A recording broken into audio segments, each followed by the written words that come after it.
Music, get it all. 24 hours. On West Africa Democracy Radio. 94.9. 94.9 FM Dakar.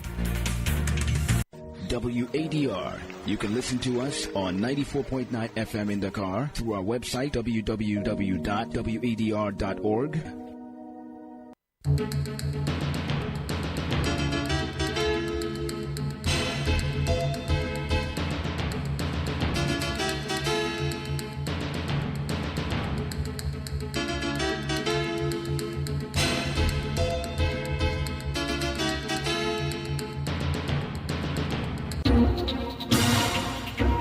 WADR. Promoting dialogue.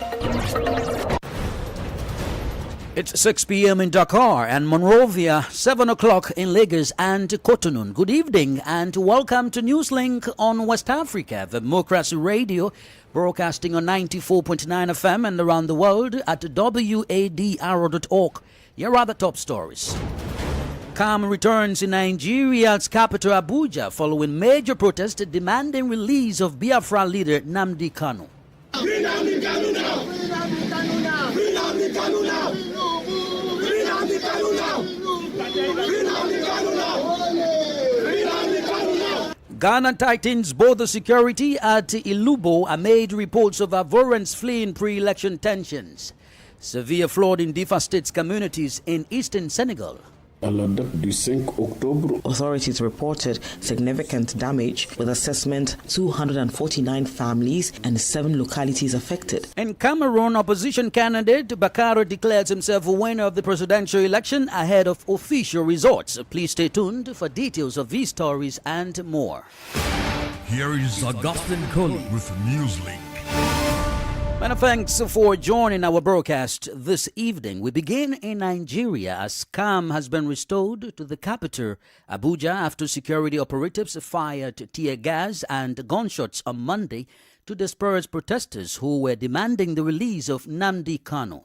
Activist Omoyele Sowore led the march despite a court order and a police warning. Protesters chanted, I quote, "Free Nnamdi Kanu now. It's our constitutional right to protest and don't tear gas us." End of quote. The protest defied an interim injunction by Justice Mohammed Umar of the Federal High Court of Nigeria. The other restricted demonstrations around the Aso Rock Villa, the National Assembly, Force Headquarters, the Court of Appeal, Eagle Square, and the Shehu Shagari Way. Police had warned groups to obey the order or face arrest. Digital evidence, they said, will track social media incitement. Here is Maxwell Opara, one of the lawyers of the detained leader of the indigenous people of Biafra, Nnamdi Kanu. We are not served to restrain us from the mention some places, Shagari Way, they mention Shagari Way, Court of Appeal side, Aso Villa, National Assembly, and what have you. We have not seen the order anyway, so we decided to come to Bergen, Potato side, to protest. So as you can see, we are doing our peaceful protest only for them to come and take that. And we learned that they have even arrested some persons. My annoyance is all this Mr. President, President Ahmed Bola Tinubu is a product of protest. He was able to climb to that place because of the protest. We protested against Jonathan. And had it been that Jonathan refused to hand over power to President Muhammad Wadr, he wouldn't have been there today. So we protested. Even as an addict, he protested.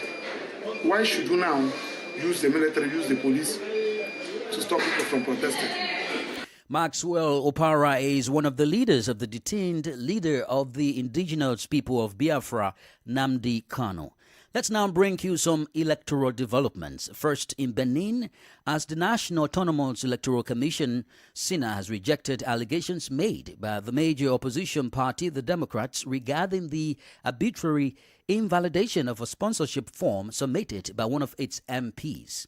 The Democrats Party claimed that the sponsorship form of its MP, Michel Sogino, was deemed invalid by the Electoral Commission. However, in a press release issued this Monday, the Commission clarified that the NP himself withdrew the new sponsorship form that had been issued to him.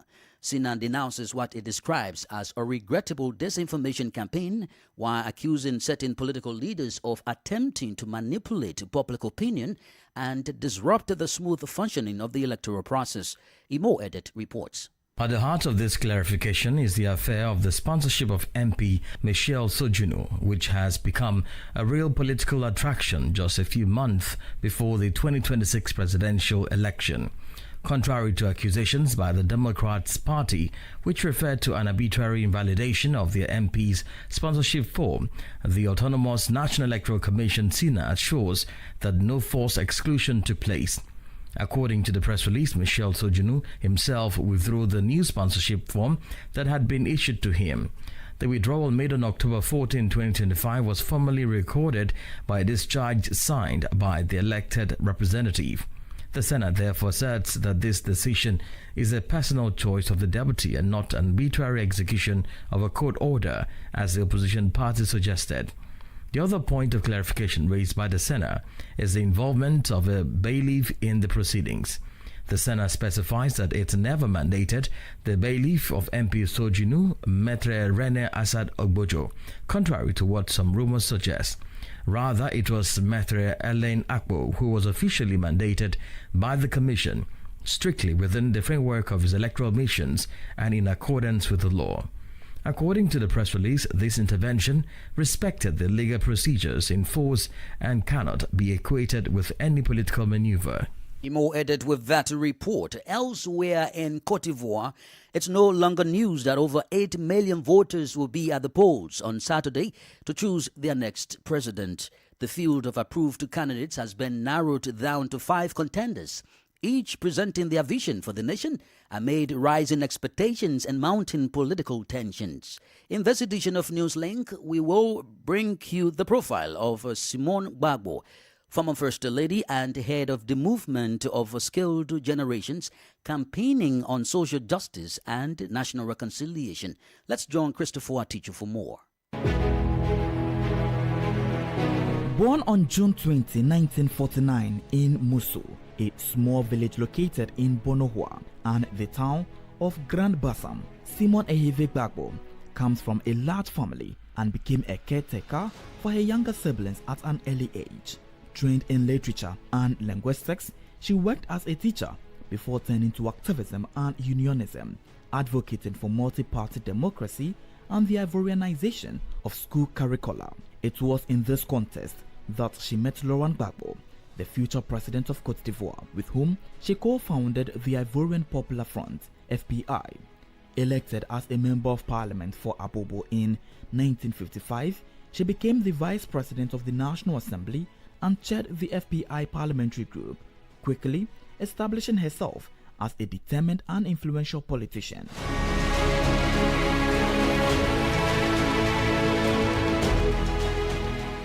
Laurent Gbagbo became president in 2000. Simone Eheve Gbagbo did not settle for the traditional role of First Lady. She actively participated in political decision-making, supported youth and women, and built a network that gave her real influence, something described as that of an iron lady. Her path has not been without hardship. After the post-electoral crisis in 2010, she was arrested alongside her husband, detained, tried and sentenced to 20 years in prison for undermining state authority before being released in 2018 under an amnesty law. Today, independent and estranged from Laurent Gbagbo, she leads the movement of capable generations, MGC, and has entered the 2025 presidential race, promising a platform rooted in social democracy and social justice. Throughout her career, she has passionately defended national sovereignty, social justice, and women's rights. Her commitment has often placed her at the heart of the country's political crisis, yet she has never ceased to stand by her convictions. For her supporters, she embodies perseverance, resistance, and determination. For her critics, she remained a controversial yet unignorable figure.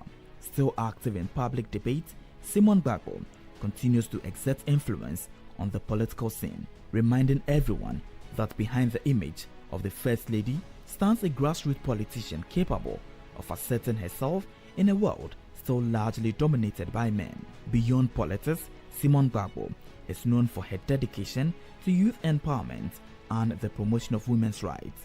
Her journey reflects both the complexities of Côte d'Ivoire's recent history and the strength of a woman determined to shape her country's destiny.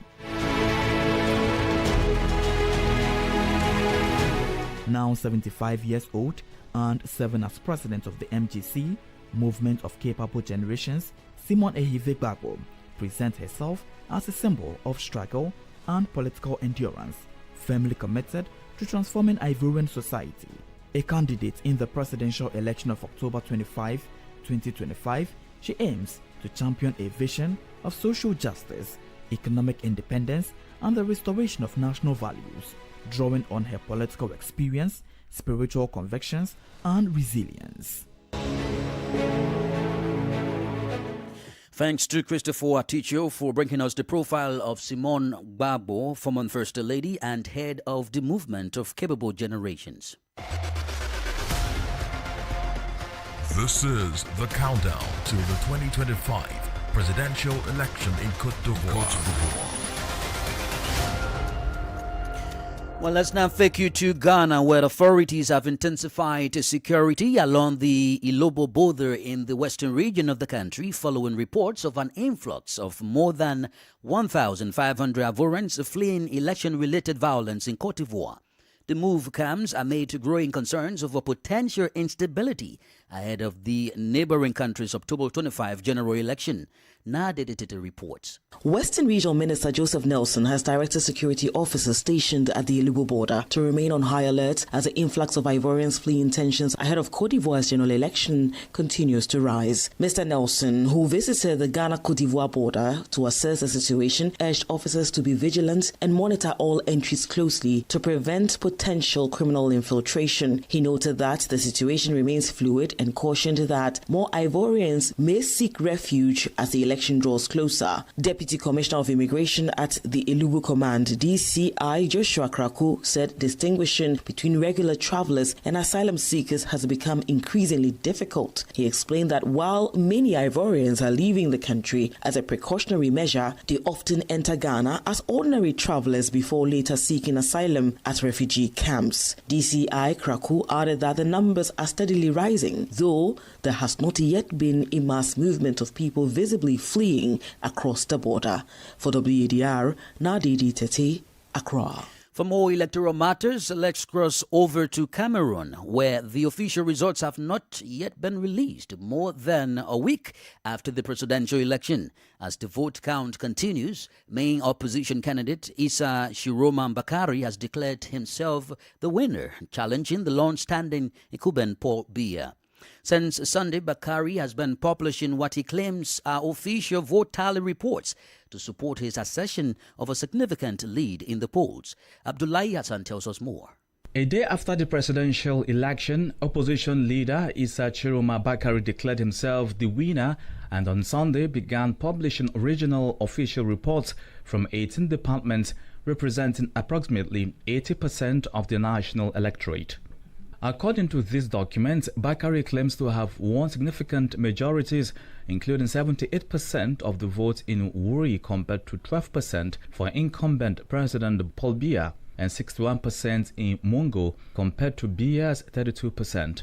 Bakari also denounced multiple irregularities in the electoral process, alleging incidents of ballot stuffing and the modification of or replacement of pages in vote tally reports. He pointed to mathematical inconsistencies, noting that some tally sheets reported percentages exceeding 100%, which he said were demographically doubtful. The opposition candidate urged election observation missions to document these irregularities and to publicly release their findings. In response, the government condemned Bakari's self-declaration of victory, calling it irresponsible and fraudulent. Officials emphasized that such actions violate electoral laws which prohibit candidates from unofficially announcing results before the Constitutional Council's official proclamation.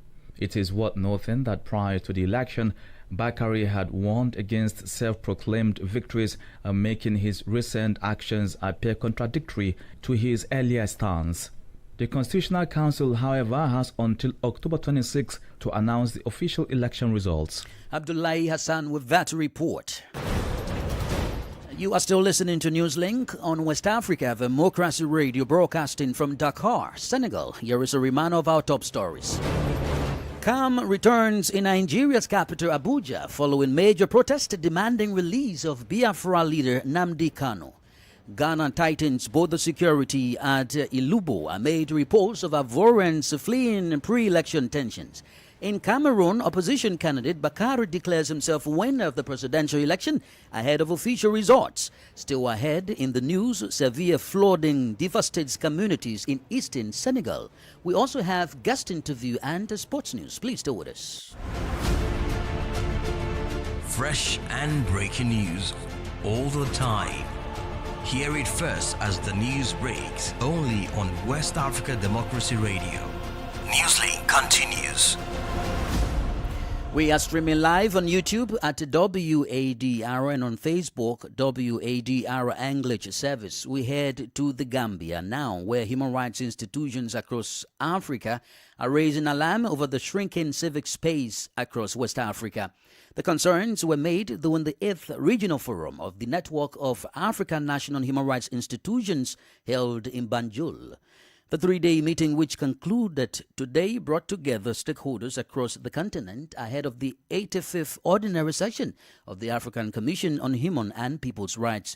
Sankle Janko was there and filed this report. For 3 days, human rights defenders, civil society, and state actors deliberated on issues central to democracy and good governance, including torture prevention, climate change, corruption, and rising concerns about the erosion of civic space across the continent.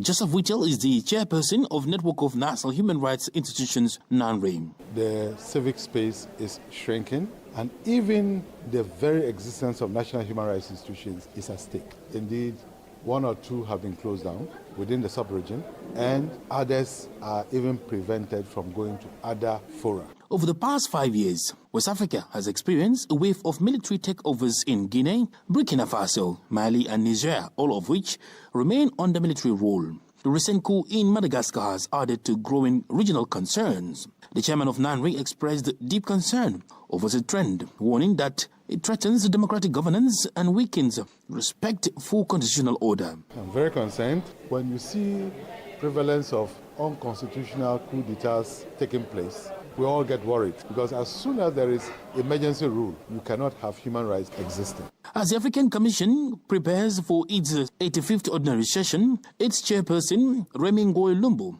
underscored the urgent need for stronger institutional collaboration to enhance transparency and safeguard human rights across the continent. He also noted that the African Union continues to engage with military-led governments in the region. The Commission is still continuing to engage with them, Mali, Niger, Burkina Faso, because the constitutive act of the African Union itself is saying that even if there is those kind of things in countries, the Commission should continue to engage with them as it's a matter of human rights. With civic freedom increasingly under threat in several parts of the continent, participants hope the outcomes of this forum will help shape actionable policies and bring about meaningful change. Sankle Janko fight that report. Now, here in Senegal, floods have once again caused extensive damage this year.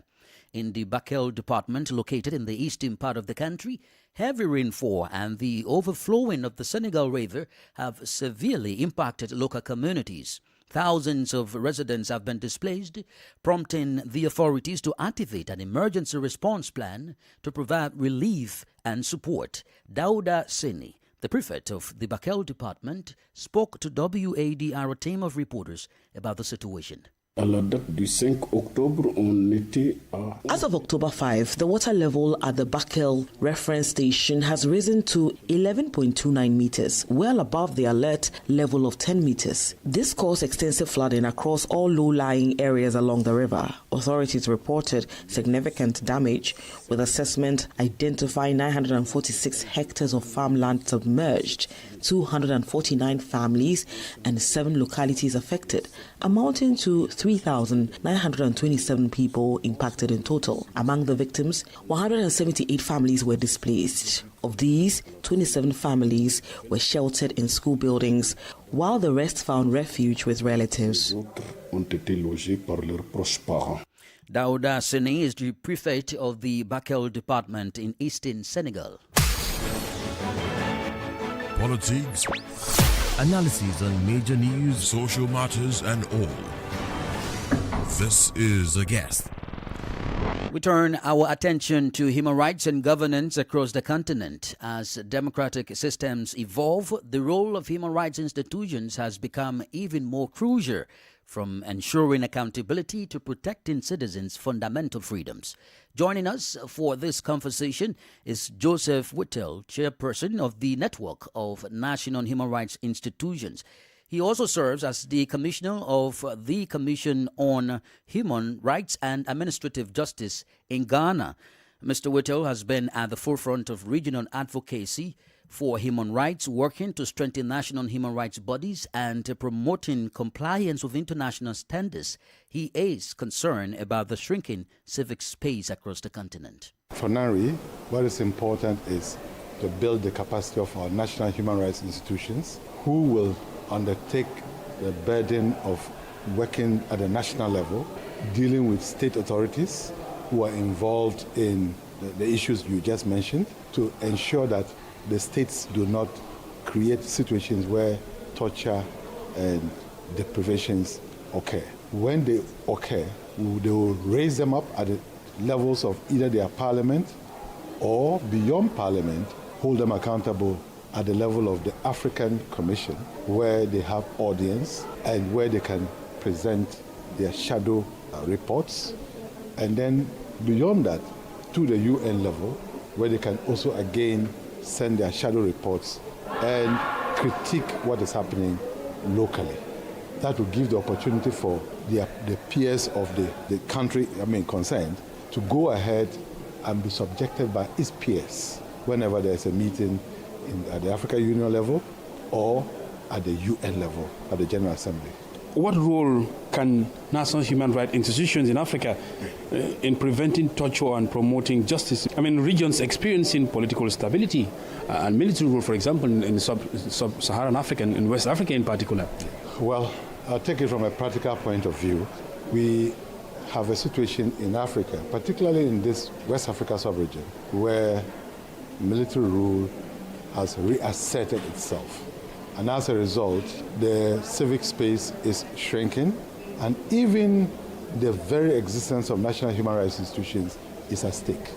Indeed, 1 or 2 have been closed down within the sub-region, and others are even prevented from going to other fora because of the ECOWAS regional issue and the Sahel. So what NARI is doing is to engage state authorities, to let them appreciate that human rights work transcends politics. Are you concerned? You've just mentioned that if civic space is shrinking because we've seen, the increase in constitutional authority. We've seen also in Madagascar, for example, where a coup recently happened. Are you concerned that this could actually continue in the sub-region, for example? I'm very concerned because democracy is facing a pushback, not only in Africa, but globally. You can even see in established democracies like the US, Europe, there are issues of the democratic practice being under attack. And so when you see prevalence of unconstitutional coup d'etats taking place, and of course the Madagascar one that has just been mentioned, we all get worried because if you are not careful, what normally suffers first of all when there is unconstitutional rule is human rights is taken away. Because as soon as there is emergency rule, you cannot have human rights existing. What can national human rights institutions in Africa actually play in preventing torture and injustice, particularly, again, in the sub-region where you have instability and military rule? Because countries like, for example, in Burkina Faso, Mali, Guinea, we've seen people being allegedly tortured, even disappearance.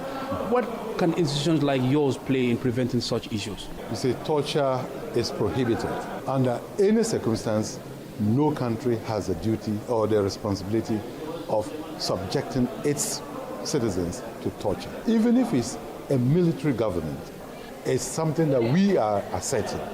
We are doing that through a number of mechanisms. We work through the UN and African Union Commission reps on African prevention of detention and torture system. There are rapporteurs to that effect. The UN system is also there. And the NARI, working through its NHRIs at a local level, is able to gather data as to who is being tortured, what is happening to them, and highlighting the issue. Once you highlight, the state will have the duty to ensure that the practice is stopped. Joseph Whittle is chairperson of the Network of National Human Rights Institutions. Now, in the world of sports, a Senegalese goalkeeper, Sheikh Touré, has reportedly been found dead in Ghana, according to the country's Foreign Affairs Ministry. Preliminary investigations suggested that Touré may have fallen victim to a criminal network involved in scams and extortion of funds, though the exact circumstances surrounding his death remain unclear. In a statement, the ministry confirmed that the Senegalese embassy in Accra has verified the incident and that the goalkeeper's body has been deposited at the Ebenezer Tafo Morgue in Kumasi, Ghana's Ashanti region. The embassy has dispatched 2 representatives to Kumasi to assist local authorities with administrative and judicial procedures, as well as to coordinate with Touré's family for the reparations of his body once authorization is granted. And Morocco's Under-20 national team joins Ghana as the second team in Africa to win the FIFA Under-20 World Cup, defeating record champions Argentina 2-0 in a thrilling final held in Chile. 2 goals by the Atlas Club's young star Yassir Zabriz secured a smooth win over Argentina. The North African side reached the final after overcoming Spain, Brazil, South Korea, the United States, and France. A remarkable run that underlines their consistency and resilience. Those are the latest news in the world of sports. With that, we've come to the end of this edition of Newslink here on West Africa Democracy Radio, broadcasting from Dakar, Senegal. Thank you for listening, and many thanks to Mustafa Sek and Ismaila Kamara for the technical support. Do interact with us via our social media platforms, X, Instagram at WADR English, and on Facebook, WADR English Service. I am Augustine Cully. Good evening. And many thanks to you for listening to Newslink via Hot 104.3 FM, Newmi FM 94.0, Hilltop Radio 104.7 FM, and Veritas Radio 102.9 in Banjul, the Gambia. We also appreciate our listeners in Liberia via Alternative Youth Radio 98.9 FM, Lofa County, Radio Kagama 94.5 FM, Niba County, DCN Radio 91.3 FM, Riverside County, Wakat FM Radio, Baga, Liberia, Radio Baf FM 91.3 Sierra Leone in Nigeria, and Love 104.5 FM Abuja. For you listening via Radio Pad 95.1 Damango, Savannah region, and on Royals FM 104.7 Wenchi, Ghana, we say a big thank you. Remember, West Africa Democracy Radio is all about you, your views, and your opinions.